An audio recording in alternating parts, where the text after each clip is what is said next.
안녕하세요. 이번 시간에는 ETF 투자에 대해 알아보도록 하겠습니다. 먼저 ETF란 Exchange Traded Fund의 약자로 우리나라에서는 상장 지수 펀드라고 부르는데요. 이걸 한국어로 이해하면 이해가 잘 안 되실 거예요. 그냥 영어 그대로 해석하면 쉽게 이해가 되는데요. Exchange Traded Fund, 거래소에서 거래가 되는 펀드라는 뜻입니다. 일반적으로 펀드는 거래소에서 거래가 되지 않는데요. 많아야 하루에 한 번만 거래할 수 있고 어떤 펀드는 마음대로 사고 팔 수도 없는 것들도 많아요. 그런데 ETF는 펀드인데도 불구하고 거래소에서 주식처럼 계속해서 사고 팔 수가 있다는 거죠. 이유가 뭘까요? ETF도 펀드의 일종이라고 했는데요. 그렇다면 펀드는 또 뭘까요? 여러 사람들한테 돈을 받아서 그 돈으로 투자하는 걸 펀드라고 하는데요. 펀드는 종류가 엄청나게 많습니다. 공모펀드, 사모펀드, 헤지펀드, ETF 등등 투자 성격에 따라서 여러 종류로 나뉘는데요. 우리가 이것들을 다 알아야 할 필요는 없습니다. 결국 펀드의 핵심은 사람들의 돈을 한 곳으로 모아서 투자를 한다는 건데요. 그리고 그 펀드에 돈으로 투자를 하는 사람을 펀드 매니저라고 하죠. 투자자는 펀드에 돈을 투자하고 펀드 매니저는 투자자들의 돈으로 투자를 해서 수익을 내는 대신 사람들에게서 수수료를 받는 구조입니다. 그렇다면 왜 다른 펀드는 거래소에서 상장하지 않는 걸까요? 일반적인 펀드와 ETF의 결정적인 차이는 바로 운용 방식에 있습니다. 무조건이라고 할 수는 없지만 ETF의 대부분은 패시브 투자를 하는 패시브 펀드이고 다른 펀드 투자의 대부분은 액티브 투자를 하는 액티브 펀드인데요. 여기서 액티브는 적극적인이라는 뜻이고 패시브는 수동적인이라는 뜻이에요. 투자를 하는 펀드 매니저가 적극적으로 투자를 하는지 수동적으로 투자를 하는지에 따라 나뉜다는 거죠. 펀드에서는 벤치마크라는 개념이 있습니다. 벤치마크는 기준이 되는 지표나 지수를 의미하는 말인데요. 만약에 코스피 200 ETF라면 여기서 벤치마크는 코스피 200 지수가 될 것이고 S&P 500 ETF라면 벤치마크는 S&P 500 지수가 되겠죠. 펀드는 액티브, 패시브에 관계없이 기준이 되는 벤치마크가 존재합니다. 적극적으로 투자하는 액티브 펀드라고 해서 펀드 매니저가 하고 싶은 대로 아무렇게나 투자하는 게 아닙니다.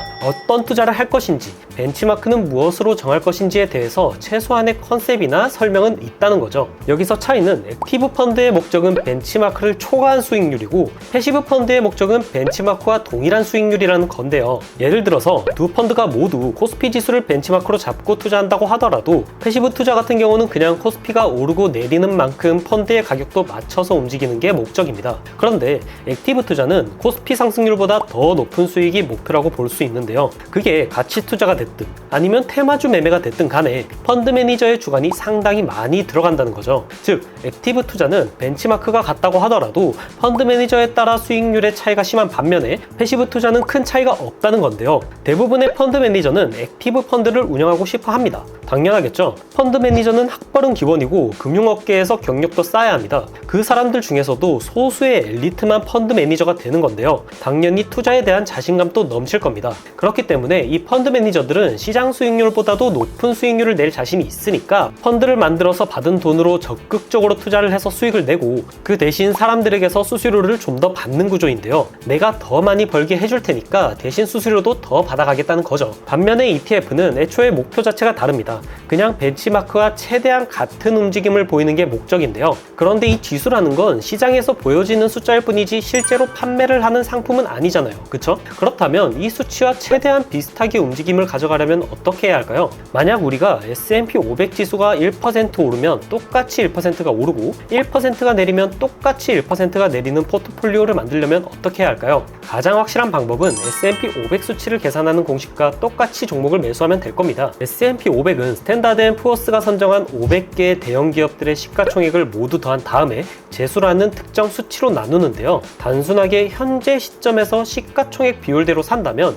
결국 S&P 500과 똑같은 포트폴리오를 구성할 수가 있습니다. 자, 그런데 500개의 종목을 모두 비율에 맞춰서 사려면 돈이 엄청나게 많이 필요합니다. 물론 지금은 소수점 거래가 가능해졌다곤 하지만 그럼에도 여전히 많은 돈이 필요한데요. 대략 34만 달러, 원화로 약 4억 5천만 원 정도가 필요하다는 거죠. 여기서 끝일까요? S&P 500 종목이 새로 편입되거나 제외될 때마다 포트폴리오를 또 바꿔줘야 합니다. 그리고 유상증자와 같이 주식수가 바뀔 때도 또 바꿔줘야 하죠. 그렇기 때문에 개인적으로 S&P 500 지수와 같은 포트폴리오를 구성하는 건 생각보다 힘든 일이라는 건데요. 그렇기 때문에 ETF가 수가 있는 겁니다. 우리와 같은 투자자 입장에서는 ETF가 알아서 비중을 조절해주기 때문에 시간을 절약할 수가 있고 적은 돈으로도 투자를 할 수 있으니 이득입니다. ETF를 파는 회사 입장에서는 프로그래밍만 잘 해놓으면 비율만큼 알아서 프로그램이 사고 팔게 만들어두면 되기 때문에 사실상 비용이 거의 들어가지 않습니다. 특히 펀드 매니저의 시간이나 노력을 투자할 일이 거의 없죠. 가끔씩 종목이 새로 편입되거나 제외될 때만 공식을 바꿔주면 되기 때문에 한번 만들어둔 다음부터는 유지 비용이 거의 들지 않는데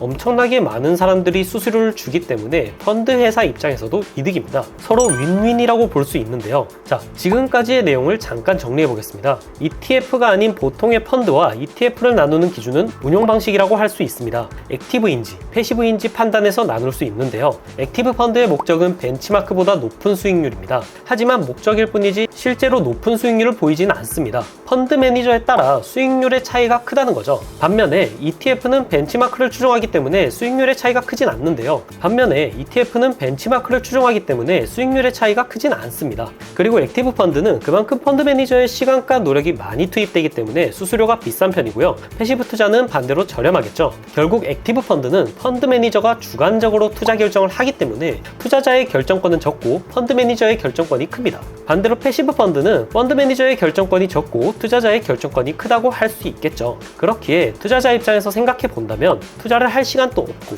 투자를 아예 모른다. 이런 사람들이 주로 일반적인 액티브 펀드에 투자를 하고요. 연령대가 좀 높은 편입니다. 그리고 투자에 대한 지식이 어느 정도 있고 직접 결정을 하고 싶은데 투자에 너무 많은 시간을 쓰기는 싫다. 이런 경우에는 패시브 펀드인 ETF에 투자를 하면 됩니다. 자, 그렇다면 우리는 어떤 ETF에 투자를 해야 할까요?